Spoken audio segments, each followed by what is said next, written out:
Hoy voy a comenzar una nueva serie de sermones que la serie se va a titular Peregrinos. Y el sermón de hoy se titula Libertad. Y voy a comenzar con un versículo que dice así: pues el Señor es el Espíritu. Y donde está el Espíritu del Señor, allí hay libertad. Donde está el Espíritu del Señor, allí hay libertad. Donde no está el Espíritu del Señor, ¿qué es lo que hay? No hay libertad. ¿Y cómo se llama a la situación que experimentamos cuando no tenemos libertad? ¿Cómo le llamamos a esa situación? Eso le llamamos esclavitud. A veces nosotros cuando hablamos de esclavitud pensamos que esclavitud nos imaginamos una persona picando piedra o cosechando campos de algodón. No. En el reino del Señor hay esclavitud donde hay control. En el reino del Señor no hay control. Y eso es algo que los cristianos parece que no entendemos muy bien, porque en este mundo, como en este mundo se necesita la fuerza para que las cosas funcionen, y sin control las cosas no funcionan, pensamos que en el reino de Dios las cosas son iguales. Y quiero decirte justamente que en el reino de Dios las cosas son siempre diferentes. Y en el reino de Dios no hay control. Por lo tanto, donde nosotros estamos en una iglesia donde existe el control, allí ¿quién no está? No está el Espíritu. Porque donde está el Espíritu, ¿qué hay? Libertad. Gálatas 5:1 dice: estad pues firmes en la libertad con que Cristo nos hizo libre, y no estéis otra vez sujetos al yugo de esclavitud. Esto Pablo lo dice a los miembros de la iglesia de Galacia, porque ellos habían recibido la libertad del Espíritu y voluntariamente estaban siguiendo al Señor, pero se metieron dentro de esta iglesia un grupo que les llamaron después, o le llamamos ahora judaizantes, que trataban de controlar a la gente con respecto a su vida religiosa. Y trataban de imponerles cosas. Y entonces Pablo es bien claro y dice: por favor, no pierdan la libertad que ganaron con el Espíritu, porque para el reino de Dios la libertad es un principio fundamental y esencial. Y por eso dice: permanezcan firmes en libertad. No podemos permitir esclavitud en la iglesia. No podemos permitir control en la iglesia. Eso es de Satanás. Eso es del mundo. No es de Dios. Y vuelvo a repetir, yo sé que hay mucha gente que puede estar frunciendo el ceño porque dice: ¿pero cómo? Entonces cada uno va a hacer lo que quiera.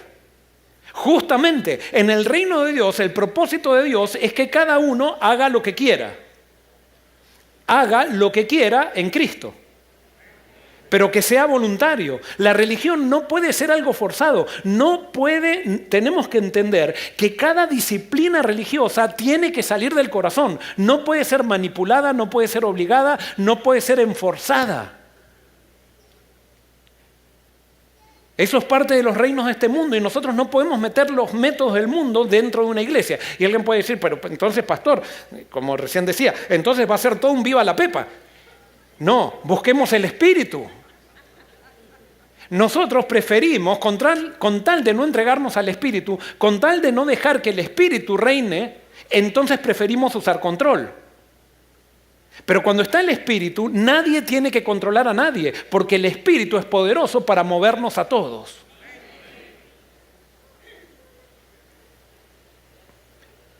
Esto es fundamental.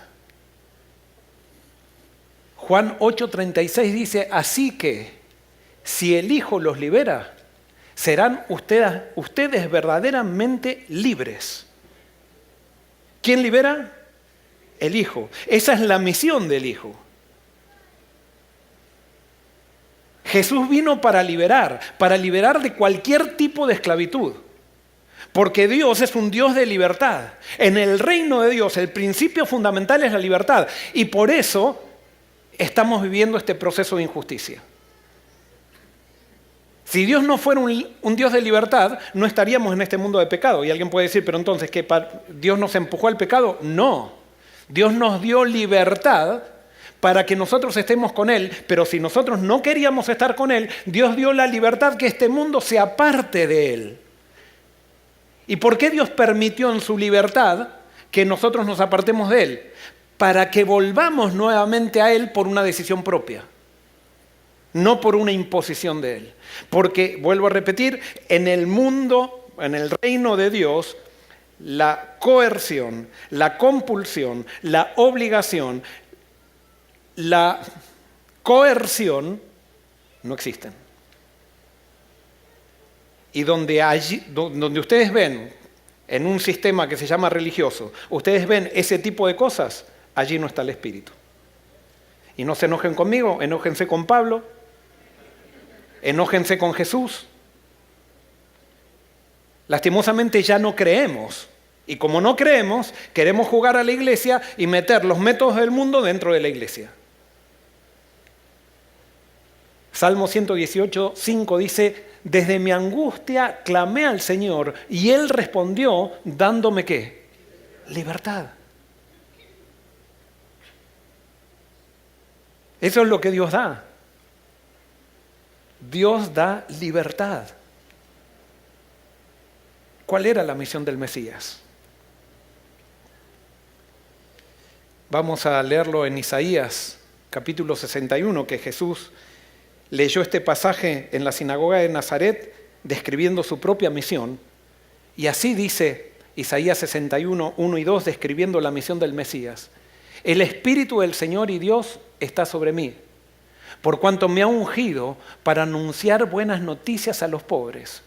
Me ha enviado a sanar los corazones heridos, a proclamar libertad a los cautivos y la liberación de los prisioneros, a pregonar el año del favor del Señor y el día de la venganza de nuestro Dios, a consolar a todos los que están en duelo. ¿Qué vino el Mesías a hacer? A proclamar libertad a los cautivos y dar liberación a los prisioneros. Si nosotros seguimos la misión de Jesús, ¿qué es lo que tenemos que nosotros entonces hacer también? Tenemos que proclamar ¿qué? Libertad. Y tenemos entonces que dar liberación a los prisioneros. Vuelvo a repetir, el principio fundamental del reino de Dios es la libertad. Dios no debe ser adorado en esclavitud. Cuando Dios es adorado en esclavitud, no es adorado. Estamos adorando a otro Dios. Cuando nosotros tenemos que obligar a la gente en las disciplinas espirituales, esas disciplinas espirituales no sirven de nada.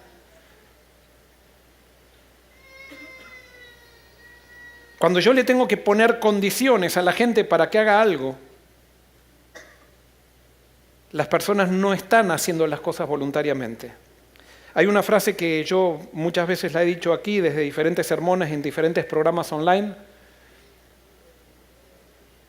que dice así: para que alguien te pueda decir un verdadero sí, tienes que darle la libertad de poder decir no.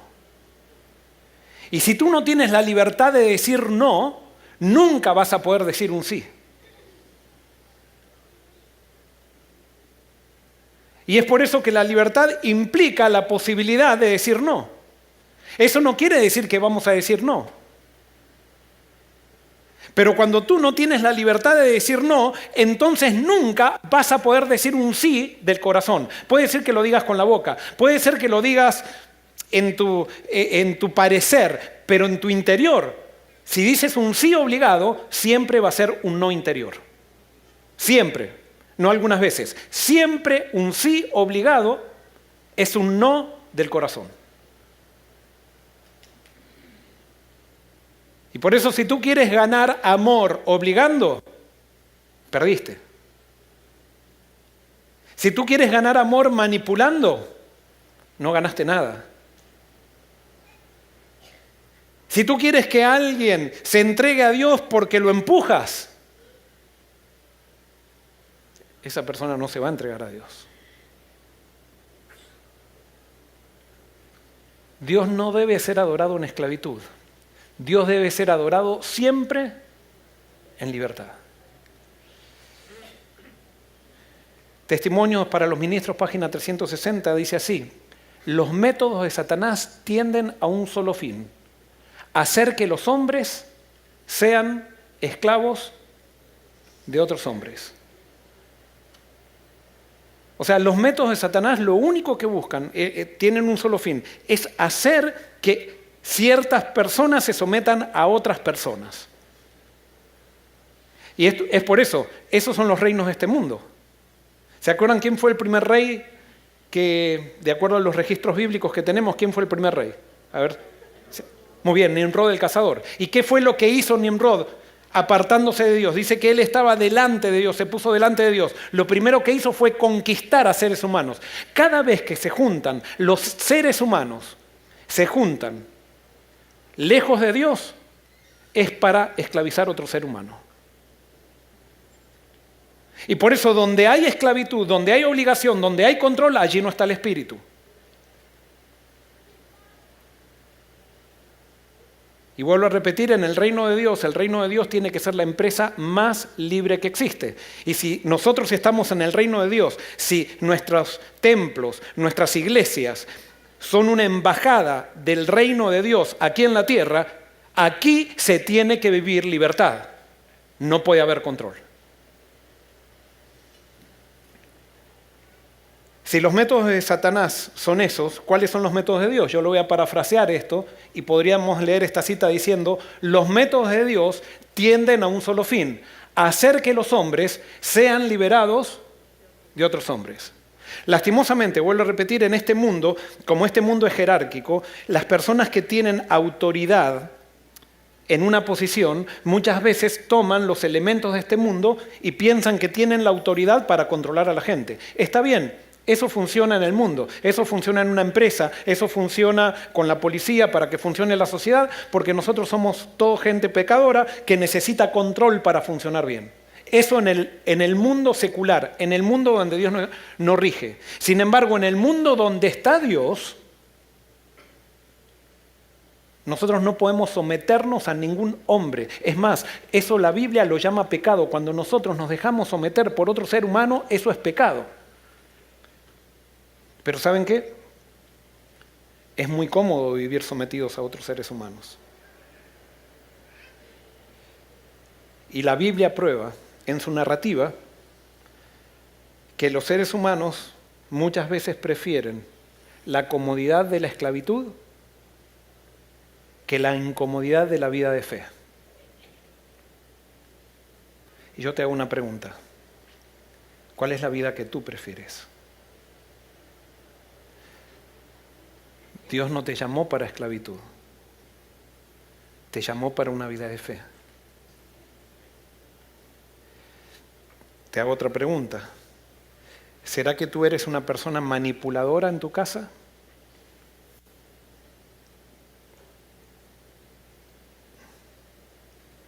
¿Será que en tu casa está el espíritu? Y claro, esto tiene muchas variables, porque yo no estoy hablando, el tema va a ser qué es lo que Dios quiere, pero no voy a definir todos los aspectos de la libertad. Pero es necesario que entendamos lo que es la libertad. Hay 3 principios donde se basa la libertad. La libertad primero se basa en responsabilidad. Cuando en la libertad no hay responsabilidad, eso se llama libertinaje. Y Dios no es libertino. Dios es un Dios de libertad. La responsabilidad implica hacerme cargo de mi vida y de mis decisiones y no echarle la culpa a otro de lo que yo decido o de las consecuencias que yo cosecho por mis decisiones. Eso es responsabilidad. Ustedes van a ver que las personas que no dan libertad generalmente viven echándole culpa a todos los otros. Miren simplemente un dictador en algún país. Y un dictador siempre necesita un ogro a quien echarle la culpa para poder manipular a la gente que manipula. Es una ley eso. Vean a alguien que respeta la libertad de otros y van a ver que es una persona que asume la responsabilidad de sus errores y de las cosas que hace. Y por eso te pregunto, ¿eres tú una persona responsable? ¿O eres una persona que te vives quejando? Porque la queja, de alguna manera, todas esas personas que viven quejándose, siempre le están echando la culpa a alguien. El quejoso es desresponsabilizarse para echarle la culpa a la vida, echarle la culpa a vos, que si no me hubieras dicho eso, que si no hicieras esto, yo no haría esto, que si ustedes me sacaste de control, le decimos a los chicos, me sacaste de quicio. No, te saliste de quicio. Nadie te saca. Tú decides si te sacan o no te sacan. Pero somos manipuladores, nos gusta controlar, nos gusta manipular, nos gusta no asumir responsabilidad. La libertad, pero cuando yo soy libre, asumo la responsabilidad de mi vida y hago lo que a mí me toca. Otro de los principios en los cuales se basa la libertad es el respeto. Mi libertad la uso hasta que afecto la libertad de otro. Y cuando yo afecto la libertad de otro, yo ya no soy libre. Y por eso, una persona que no respeta es una persona que primero no es libre y es una persona que no da libertad. Una persona que no respeta los no de otra persona es una persona manipuladora. Espero que después de este sermón quizás alguien se divorcie a la salida, pero no. La solución no es el divorcio. ¿Qué tal si empezamos a vivir en los principios correctos? Porque el divorcio, ojo, perdonen, Dios es un Dios que da siempre oportunidades y ese, pero ¿qué es el divorcio? Claro, el problema debe ser ella. No, si yo veo la esposa de aquel, que realmente es así, que es una buena esposa. La culpa la tiene ella. Entonces voy y busco a otro pensando que la responsabilidad de todos mis problemas está en el otro. Eso es simplemente un manipulador, una manipuladora. No somos responsables y en esa responsabilidad respetamos la libertad del otro y también debo, de alguna manera, exigir que respeten mi libertad. No por medio de la fuerza, sino por medio de la firmeza. El otro principio en cual se basa la libertad es la igualdad. La libertad da igualdad de oportunidades para todos. No es jerárquica la libertad. Todos tienen oportunidad. Todos deben ser respetados. Pero no, esto daría para un sermón cada una de estas palabras. Simplemente estoy tratando de definir y esto es una introducción. Hay 3 razones por las cuales alguien esclaviza a otra persona. La primera razón es miedo a perder del poder. Miedo a perder el poder. Cuando yo tengo poder externo, pero no desarrollo poder interno, el poder interno es el poder del carácter, el poder externo es el poder que dan las posiciones, los títulos. Cuando yo me falta poder interno, siempre me aferro al poder externo. Y no quiero poder perder en externo, o sea, como es lo que me da seguridad, cada vez que alguien aparece en mi contexto y que me muestra una seguridad interior que yo no tengo, me siento amenazado y pienso que voy a perder poder. Por lo tanto, trato de dominar, esclavizar o destruir a la persona que está amenazando mi poder externo. Y eso es porque no tengo poder interno. El poder interno, vuelvo a repetir, es el poder del carácter. Es el carácter desarrollado me da poder interno. El poder externo es el poder que lo logro por posiciones, por política, por estudiar, que no es malo el poder externo tampoco, Pero cuando el poder externo no está acompañado de poder interno, se transforma en una maldición para el mundo. No le den posiciones a una persona que no tiene poder interno, porque lo único que va a hacer esa persona es servirse a sí misma. Otra de las razones por las cuales alguien esclaviza a otra persona es considerar a otros seres humanos como inferiores. Es cuando considero a otro ser humano como inferior a mí, ya sea por color de piel, ya sea por religión, ya sea por el país que viene, ya sea por preparación, ya sea por lo que sea. Cuando yo considero a alguien inferior a mí, esa es una semilla para la esclavitud. Y la otra razón por la cual alguien esclaviza a otra persona es por ambiciones egoístas, que pueden ser financieras, pueden ser profesionales, pueden ser académicas, llámenlo como sea. Es tratar de utilizar personas para yo poder cumplir mis ambiciones. Es utilizar a las personas como un medio, no como un fin en sí mismas. Esos son todos los pasos que llevan a la esclavitud. Y en ese contexto, quiero decirles que esta nueva serie, de alguna manera, va a ser una continuación de la serie pasada. La serie pasada se llamaba... me olvidé cómo se llamaba. Hijos de Abraham, ¿verdad? Hijos de Abraham. Y analizamos toda la familia de Abraham. La serie de ahora se llama Peregrinos porque voy a analizar el peregrinaje de Israel, de Egipto a Canaán, y eso nos va a enseñar muchas lecciones para la vida y nos va a conectar también con la Biblia. Éxodo 1, 6 al 10 dice así, dice lo siguiente: murieron José y sus hermanos y toda aquella generación. Sin embargo, los israelitas tuvieron muchos hijos y a tal grado se multiplicaron que fueron haciéndose más y más poderosos. El país se fue llenando de ellos. Pero llegó al poder en Egipto un nuevo rey que no había conocido a José. Y dijo a su pueblo: cuidado con los israelitas, que ya son más fuertes y numerosos que nosotros. Vamos a tener que manejarlos con mucha astucia.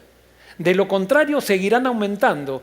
Y si estalla una guerra, se unirán a nuestros enemigos y nos combatirán y se irán del país. Acá hay dos cosas que vemos. Ya vemos que los egipcios tienen un miedo a perder ¿qué? Miedo a perder el poder. Pero también tienen miedo que los israelitas se vayan de Egipto porque para ellos les daba ganancia, porque eran trabajadores los israelitas. Y al estar con Dios, aunque después vamos a ver que no estaban tan con Dios los israelitas tampoco en esa época, pero Dios bendice siempre a su pueblo. Y ellos no querían, entonces querían utilizar esto. Vamos a tratarlos con astucia, porque no podemos perder poder. Y sigue diciendo: fue así como los egipcios pusieron capataces para que oprimieran a los israelitas. Comenzaron el control, los métodos de este mundo. Les impusieron trabajos forzados, tales como los de edificar para el faraón las ciudades de almacenes Pitón y Ramsés. Pero cuanto más los oprimían, más se multiplicaban y se extendían. De modo que los egipcios llegaron a tenerles miedo. Por eso les imponían trabajos pesados y los trataban con crueldad. Les amargaban la vida, obligándolos a hacer mezcla, ladrillos y todas las labores del campo. En todos los trabajos de esclavos que los israelitas realizaban, los egipcios los trataban con crueldad. Es más, los egipcios veían con desdén a los israelitas porque ellos se sentían superiores a los israelitas. Y ahora cuando veían la prosperidad de los israelitas se sentían amenazados. Y como ellos los sentían inferiores, entonces ahora los esclavizaban. Vemos todas aquí los elementos de un reino secular que no utiliza los métodos divinos. Y por eso, lo que no se estaba dando cuenta Faraón, que estaba esclavizando al pueblo del Dios de la libertad. ¿Y qué va a hacer Dios en este contexto? Dios interviene para dar libertad a su pueblo. Dios siempre interviene para dar libertad. Nunca Dios interviene para dar esclavitud. Siempre interviene para dar libertad. Y ahora hablo a las personas que están en sistemas religiosos que se sienten oprimidos. Vuelvo a repetirte. Donde está el Espíritu, hay libertad. Dios siempre interviene para dar ¿qué? Libertad. Si tú en un sistema religioso te sientes oprimido o oprimida, allí no está ni el Espíritu ni está Dios. Punto. Y no importa cuánta el dirigente religioso se dé el tupé de que está con Dios y que sabe la Biblia y que sabe todo, allí no está Dios. Y vuelvo a repetir, no lo digo yo, lo dice la Biblia. Y hay que llevar los principios de la Biblia hasta sus últimas consecuencias.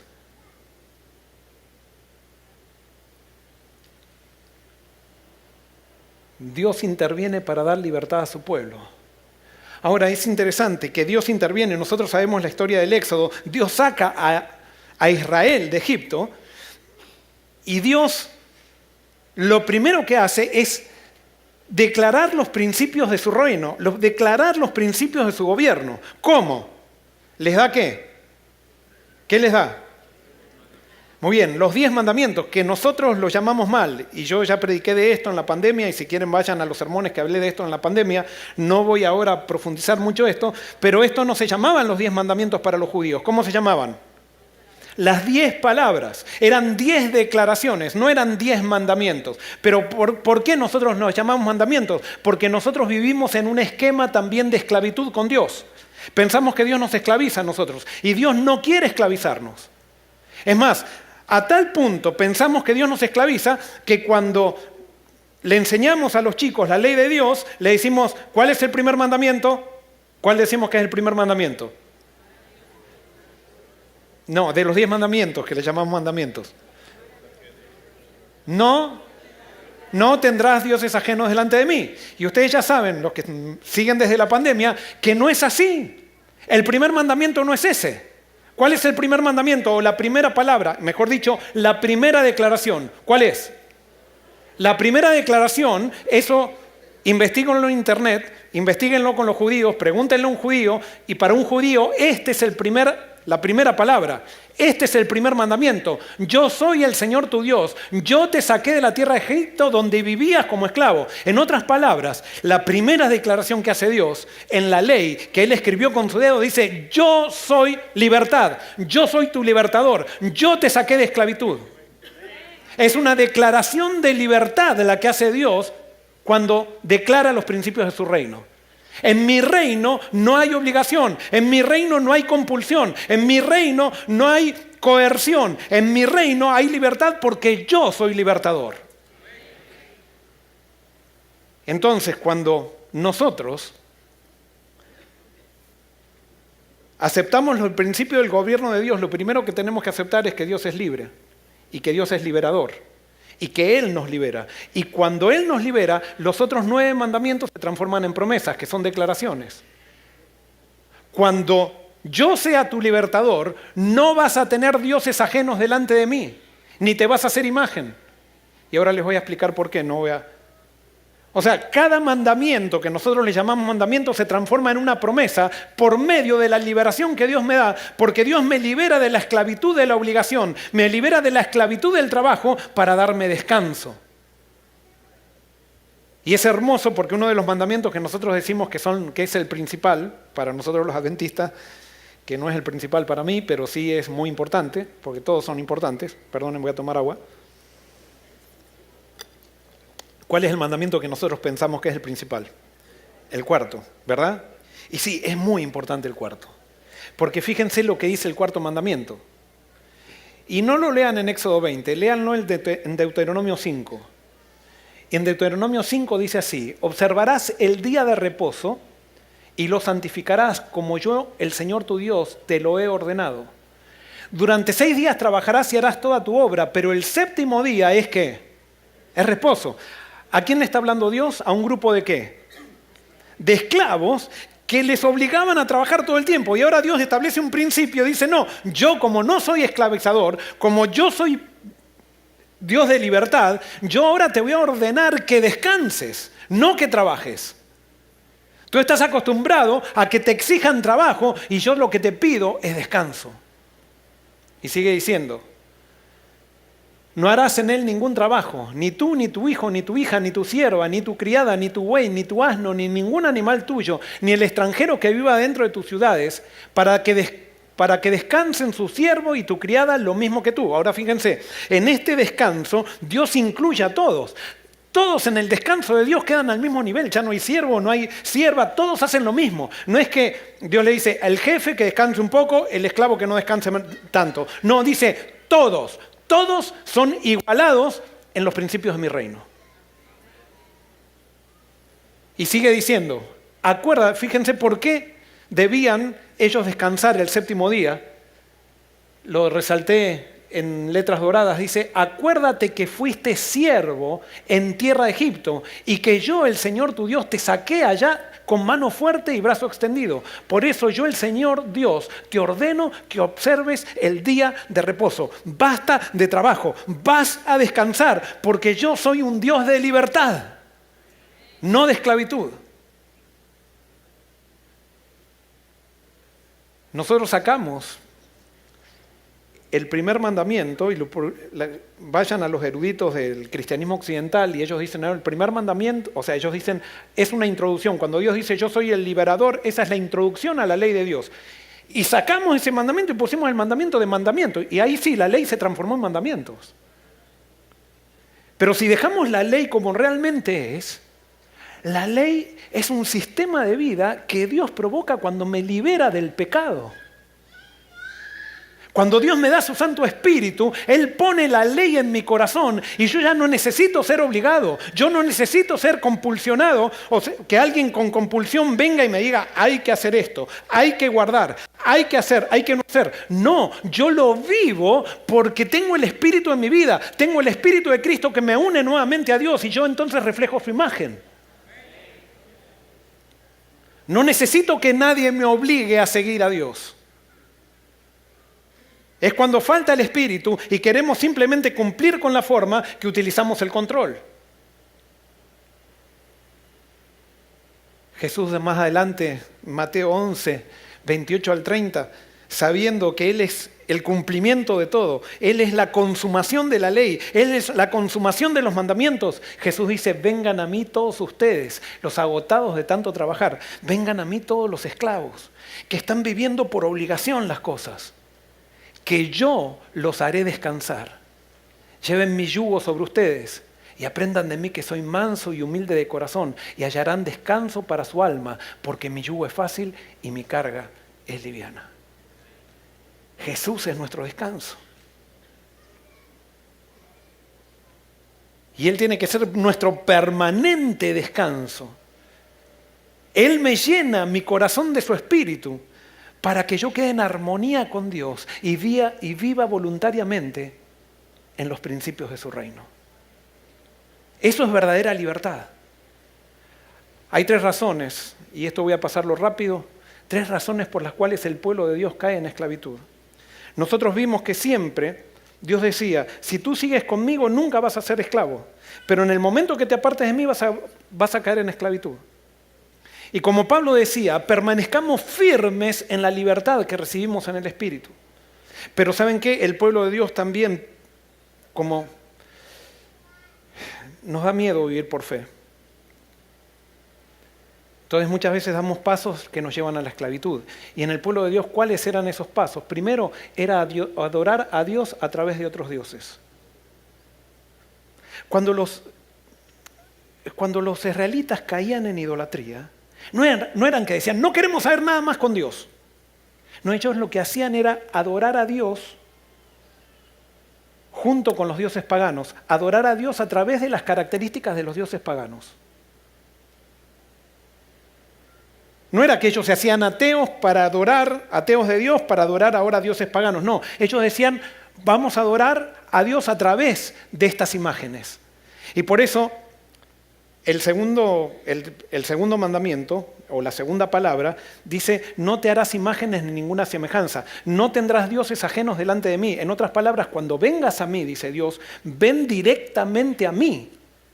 Y entonces aún más todavía, cuando yo vine y caminé contigo en la tierra, cuando vengas a Dios, ven a través de Jesús. Jesús es la imagen de Dios.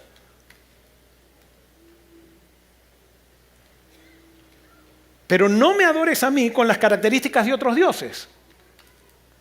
Pero si ustedes analizan el mundo cristiano occidental, a Dios le da la característica de los dioses paganos, que es un Dios que se enoja, se le acaba la misericordia, por ahí es misericordioso hasta que aplica la justicia, y cuando aplica la justicia, Él puede violar su ley, porque entonces puede matar.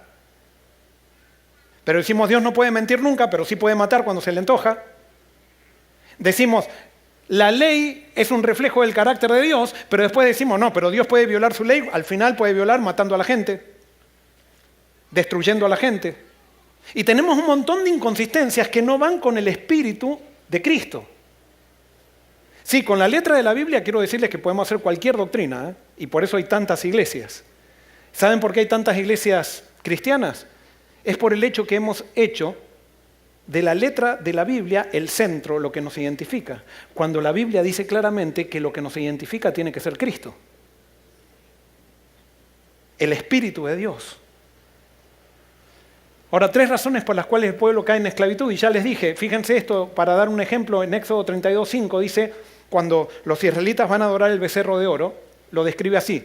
Todos los israelitas se quitaron los aretes de oro que llevaban puestos y se los llevaron a Aarón, quien los recibió y los fundió. Luego cinceló el oro fundido e hizo un ídolo en forma de becerro. Entonces exclamó el pueblo, Israel, aquí tienes a tus dioses que te sacaron de Egipto. Cuando Aarón vio esto, construyó un altar enfrente del becerro y anunció, mañana haremos fiesta en honor al Señor. O sea, estaban adorando al becerro y adorando ¿a quién? A Dios. No tendrás dioses ajenos delante de mí. Tú me adoras a través de Cristo, dice Dios. Él es mi imagen, Él es mi revelación. Y cuando tú me adores a través de Cristo, te vas a parecer a Cristo. Y vas a vivir como Cristo. Y Cristo, les hago una pregunta, ¿vivió en los principios de su ley Cristo? Claro que sí. Cristo no puede vivir en contra de los principios de su reino. Otra de las razones por las cuales el pueblo de Dios cae en esclavitud es por falta de integridad, por la injusticia y la opresión. Dios bendice al pueblo de Dios, pero ellos comienzan ahora a sentir que hay gente más importante y gente que es menos importante y empiezan a oprimir al pueblo.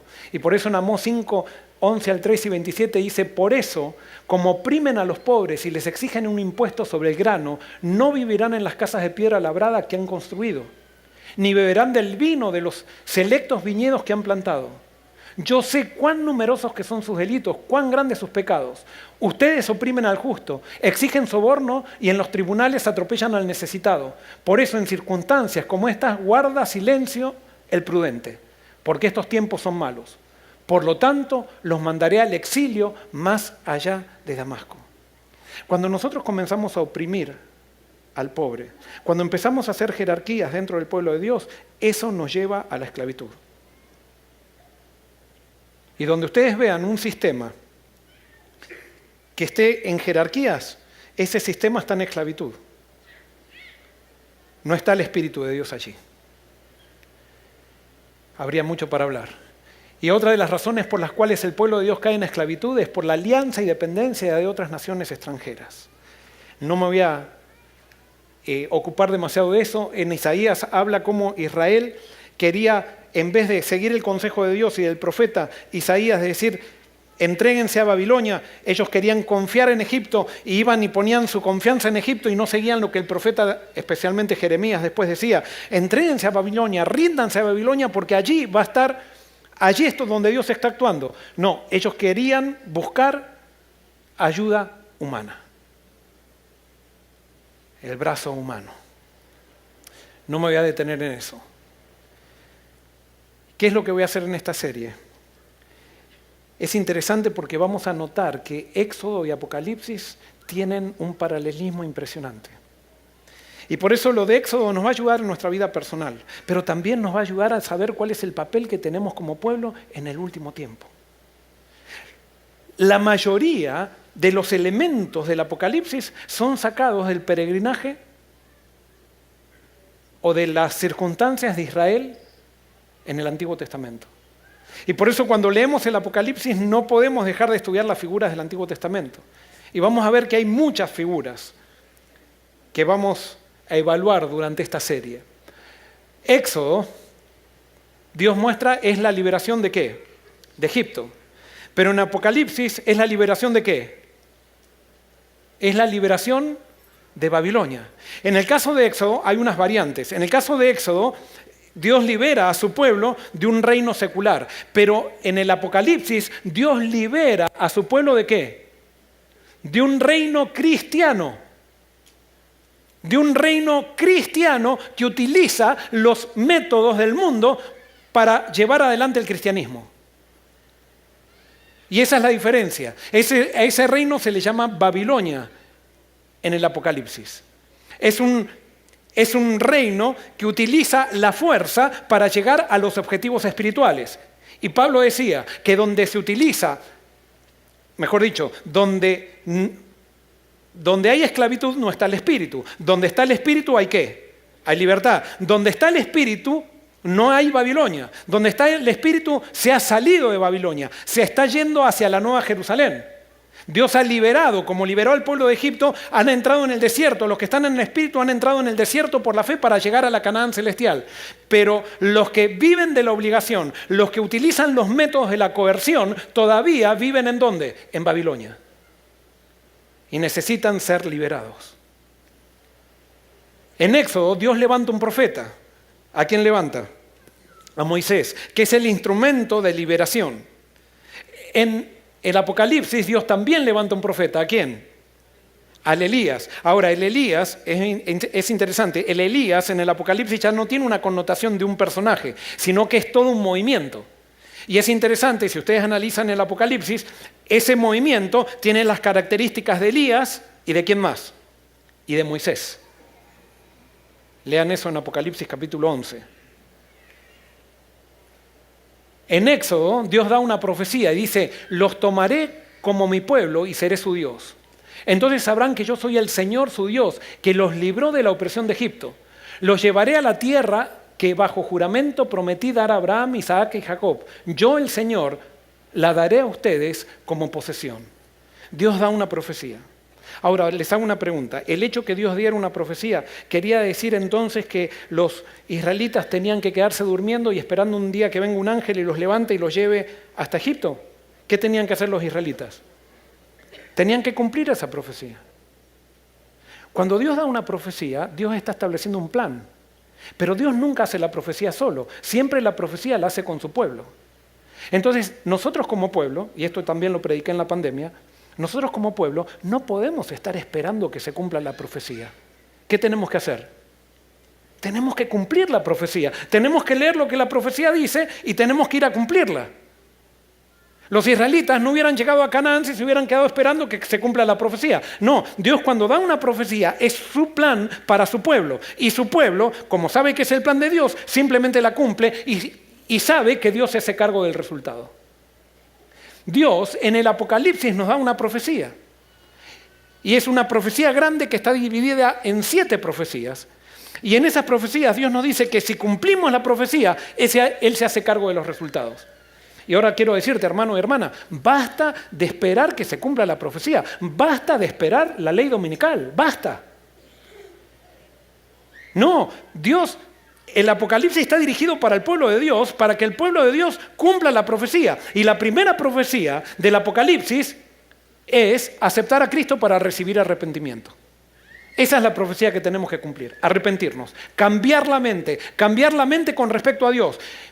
Recibir la revelación de Cristo. Hemos considerado que Dios es malo y Cristo es bueno. Ahora tenemos que ver que Cristo es la revelación de Dios en la carne y todo lo que Cristo hace es lo que Dios hace. Todo lo que Cristo es lo que Dios es. Y cuando hacemos de Cristo la revelación, eso nos trae libertad, eso produce cambios. Eso nos damos cuenta ahora que no necesitamos la compulsión para llegar a los objetivos. No necesitamos la obligación para llegar a los objetivos. Solamente necesitamos estar llenos del Espíritu. ¿Cuál es la profecía de Apocalipsis? Dice, salgan de ella, salgan de Babilonia, pueblo mío, para que no sean cómplices de sus pecados, ni los alcance ninguna de sus plagas. Y entonces nosotros pensamos que salir es salir de una denominación para entrar a otra denominación. ¡Qué mentira tan grande! Pero hemos interpretado muy superficialmente el Apocalipsis. Salir de Babilonia significa salir de la actitud de usar métodos mundanos para cumplir los objetivos divinos.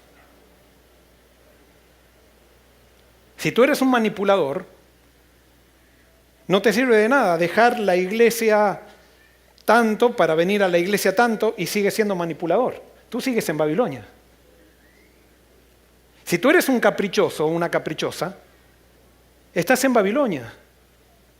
Si tú eres alguien que le gusta, le gusta obligar para que la gente diezme, estás en Babilonia. Te guste o no te guste.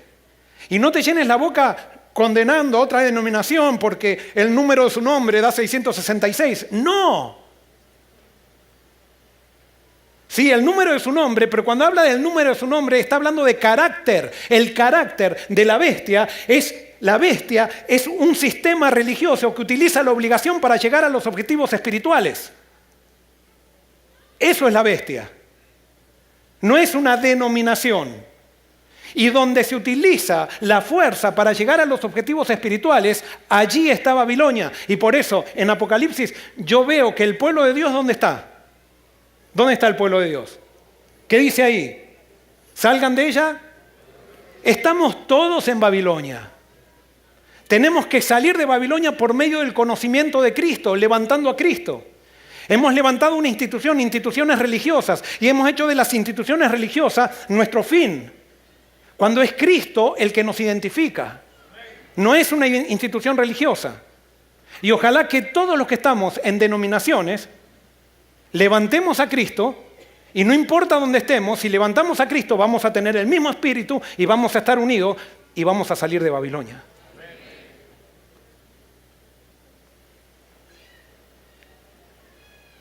En Éxodo, Dios usa la naturaleza para liberar a su pueblo.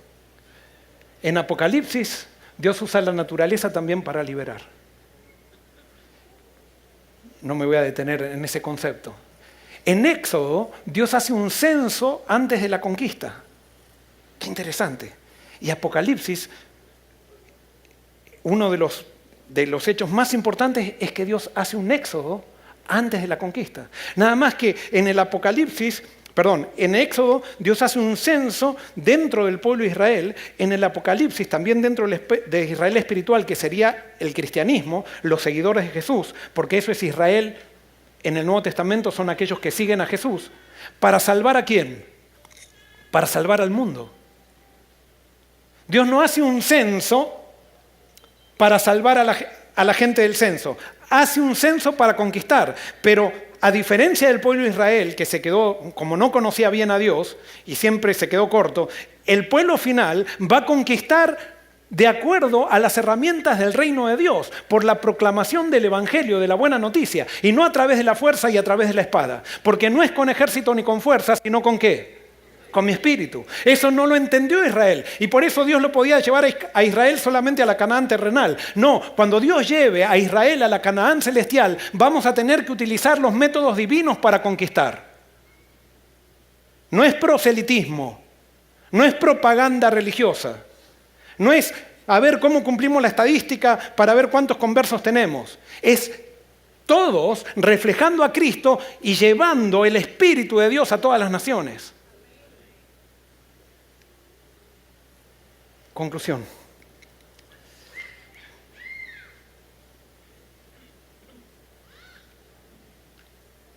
Es interesante. En Israel, Dios se muestra como un Dios de libertad. Pero no todo el que sale de Egipto entra a Canaán. En el Éxodo, según lo que calculan los eruditos, salieron quizás los que más piensan 1 millón de personas, algunos piensan que 500.000, otros piensan que fueron 100.000 nomás, no importa. Salieron muchos, ¿y cuántos entraron? 2. Ni Moisés entró. Esa es la tragedia del Éxodo. En Apocalipsis, y no voy a detenerme en esto, pero en Apocalipsis, todo el que sale, entra. ¿Pero por qué todo el que sale en Apocalipsis? Porque el Apocalipsis es un mensaje espiritual. Salir de una actitud de esclavitud. No dejarse esclavizar por nadie, vivir en la libertad del espíritu. No someterme a sistemas humanos. No someterme a ninguna persona. incluso aunque sea tu marido, aunque sea tu mamá, que sea tu papá, solamente nos sometemos ¿a quién? A Dios, a Jesucristo. Mientras tu papá y tu mamá estén sometidos a Jesucristo, le haces caso, porque entonces estás sometido a Cristo también. Pero cuando un ser humano, no importa el título que tenga, te quiere dominar y esclavizar, apartándote de Cristo, tú no tienes ninguna obligación de hacerle caso. Y no importa el título que tenga, no importa el sistema que represente, no importa lo que haga. ¿Por qué? Porque muchas veces nos hemos acostumbrado a someternos a los hombres y decimos, bueno, todo el mundo lo hace. Siempre se ha hecho así, ¿no? Vos no vas a ser el único. No, es necesario que seamos los únicos. Es necesario que permanezcamos firmes en la libertad que recibimos del Espíritu y que nadie piense por nosotros. Que nadie rija nuestra vida espiritual con Dios. Que seamos llenos del Espíritu, porque no es cuestión de hacer lo que yo quiero, no. O estás con Dios o estás con Satanás. Y si tú dices, yo no le hago caso a ningún ser humano, pero tampoco le hago caso a Dios, perdóname, pero vas a estar siempre esclavo de alguien.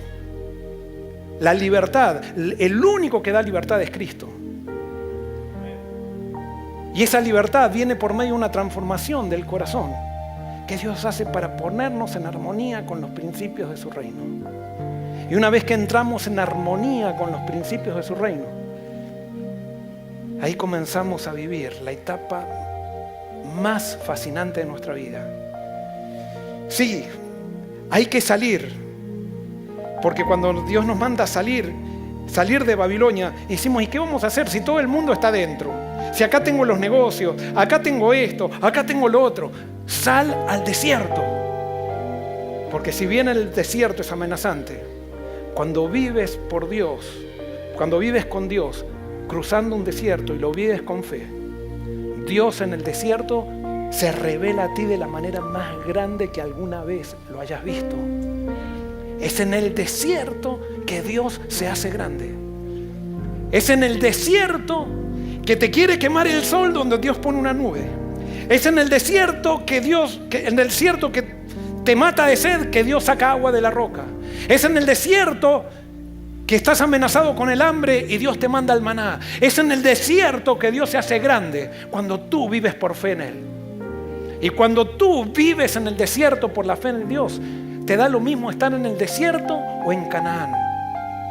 Porque ya tu porción no es el maná, tu porción no es el agua, tu porción no es la nube que te da frío y te da calor. Tu porción es Jehová y por tanto en Él esperarás.